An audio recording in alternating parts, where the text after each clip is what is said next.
Elle le dit elle-même, hein, agir c'est son bébé. Je crois que c'est toujours son bébé, c'est un peu le mien aussi maintenant. C'est sûr que agir, je ne sais pas si agir existerait sans Marguerite. Hein. Je pense que c'est Marguerite qui a vraiment fondé Agir.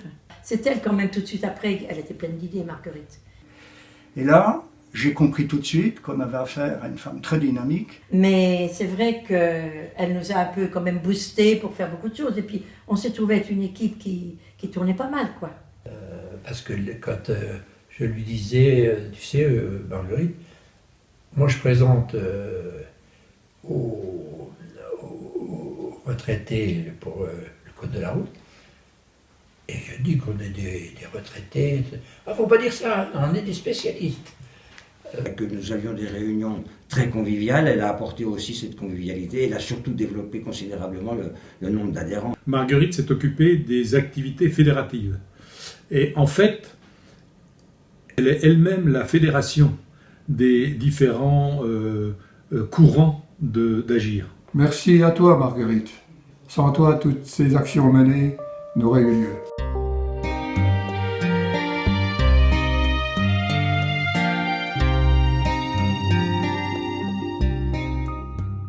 Marguerite fête ses 20 ans à Agir.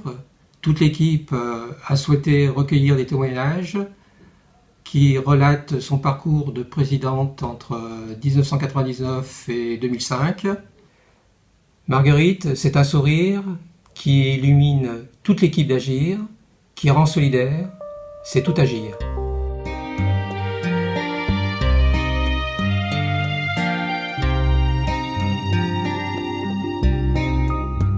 Parce que quand j'étais à Condé, j'étais chef d'établissement à Condé pour finir ma carrière. Et j'avais un chef de travaux qui s'appelait, je ne sais pas si je vais retrouver son nom, et qui a parlé à Marguerite de cette association. Et ça n'existait pas, enfin il n'y avait encore rien sur Besançon. C'est à partir de là que Agir à Besançon a fonctionné. C'est-à-dire on recherchait des adhérents de toute façon, et il y avait un petit flou parce que on voulait reconstituer un bureau, disons, une organisation, puis elle est arrivée avec cet esprit de bureau et d'organisation d'un chef qui disait ce qu'il fallait faire. Je me rappelle que quand elle est arrivée, c'était Jean Morel qui était donc le président. Elle s'était présentée avec toutes ses coordonnées. Et je me rappelle qu'elle m'a dit après, il m'a dit, bon, vous arrivez, vous vous asseyez, et vous écoutez, puis vous verrez ce que vous pouvez faire. Quand on était à l'avenue Fontaine-Argent, on allait tous les jeudis. On était toute une équipe, il y avait ceux qui écoutaient plus ou moins bien, hein, il y avait toujours deux, trois qui faisaient... Mais c'était, comment dire, c'était une réunion, pas de potache, mais un peu, des fois par moment, ça faisait penser à ça. Lors d'une réunion des adhérents rue Fontaine-Argent, une personne se présente. Elle écoute, elle observe, elle questionne, elle réfléchit et adhère à l'association. Rapidement, elle acceptera d'en prendre la direction. Elle explique.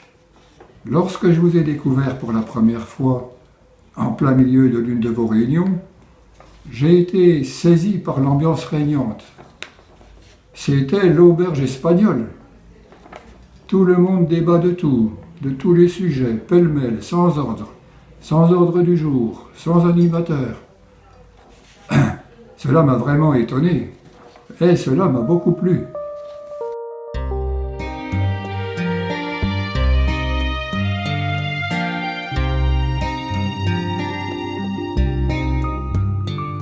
Moi, je suis arrivé à Agir en 2003.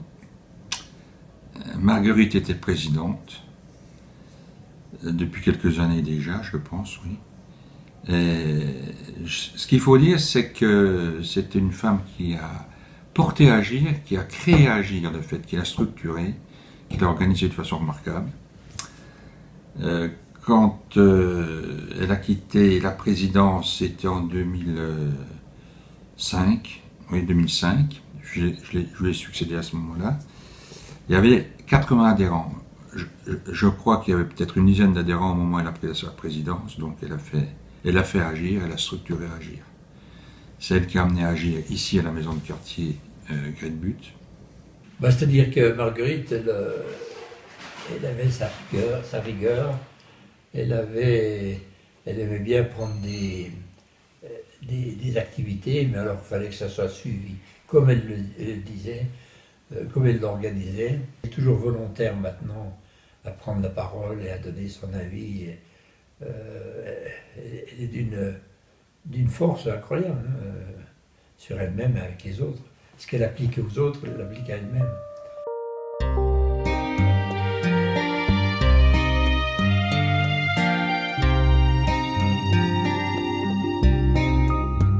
Depuis 1998, quand elle est arrivée à Agir, elle a pris la présidence, je crois, en 1999. Elle a, pendant ces déjà 3 ans, développé considérablement les activités d'Agir et surtout la mise en place des antennes de Montbéliard et de Dole, qui étaient à l'époque à peu près 5 ou 6 adhérents dans chaque, me semble, dans ces antennes. Elle a apporté son dynamisme, je pense qu'elle a apporté surtout, dès qu'elle avait entendu parler d'un truc à faire, tout de suite elle nous posait la question, est-ce qu'on est partant?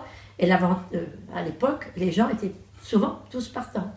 L'équipe en place, elle s'est surtout constituée à partir du moment où elle a été là, hein, parce qu'avant, on venait, moi je me rappelle tout au début, je faisais pas grand-chose avant qu'elle arrive, hein. On cherchait un petit baisser. Elle était quand même pour aller chercher partout ce qu'il y avait à faire. Je sais qu'elle a apporté beaucoup à Agir, hein. Ça c'est sûr, hein, qu'elle a apporté beaucoup.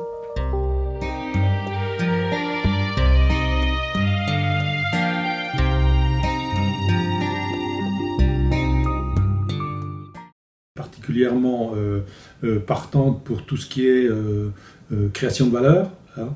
Et donc, elle était la mieux placée pour essayer de fédérer les différentes activités d'Agir.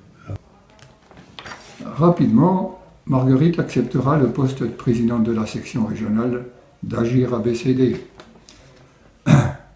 Aussitôt, elle redynamise, elle organise, elle relance, elle multiplie les activités avec la totale adhésion et l'enthousiasme de tous les adhérents de l'époque.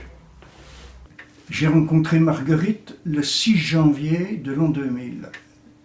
La première des choses que je lui ai dit, c'est que je voulais faire profiter des personnes qui n'ont pas eu la chance que j'ai eue dans mon cursus professionnel. Elle m'a écouté et elle m'a dit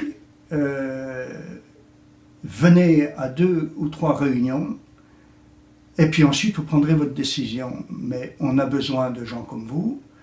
Je ne peux pas vous en dire plus. Venez jeudi prochain. J'ai rencontré ensuite, quelques semaines après, Marguerite Pasquier. Je lui ai dit, écoute Marguerite, ok, moi maintenant, dis-moi ce que je peux apporter. Et là, j'ai compris tout de suite qu'on avait affaire à une femme très dynamique qui avait envie de faire avancer Agir ABCD dans ce temps-là.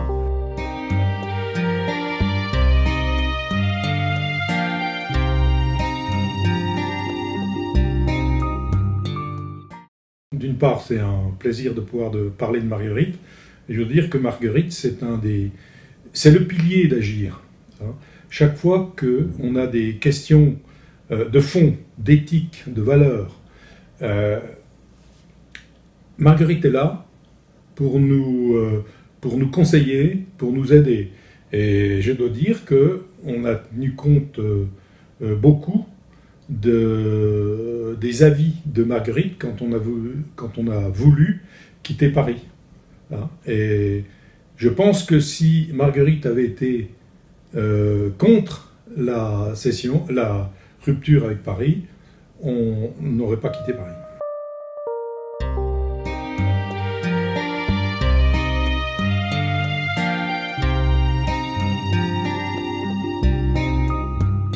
Et c'est surtout un grand merci à Marguerite parce qu'elle est toujours présente. Et moi, je vais continuer un bout de route avec elle puisque je suis arrivé en ce qui me concerne en 97, mais j'avais fait une pause puisque mon épouse avait des problèmes de santé et je l'ai accompagnée. Voilà.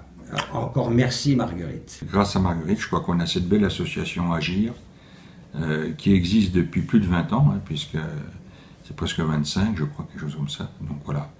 Donc un grand merci à Marguerite pour tout ce qu'elle a fait, pour tout ce qu'elle a amené à cette association qui dure encore et qui, j'espère, bien sûr, va durer encore longtemps. Voilà. Et j'étais extrêmement heureux de pouvoir faire un grand bout de chemin avec elle, sachant qu'encore aujourd'hui, ce que nous avons mis en place existe toujours. Voilà. Ben, je vois qu'elle a du mal à lâcher Agir. Il faudrait peut-être qu'elle sache quand même pas penser un peu à elle. Bon, je ne voudrais pas dire qu'elle vieillit, elle est comme nous. Hein. Non, je ne vais pas lui rappeler son âge. J'ai gardé, pour moi c'est devenu une amie. Hein. Grâce à Agir, j'ai récupéré une amie.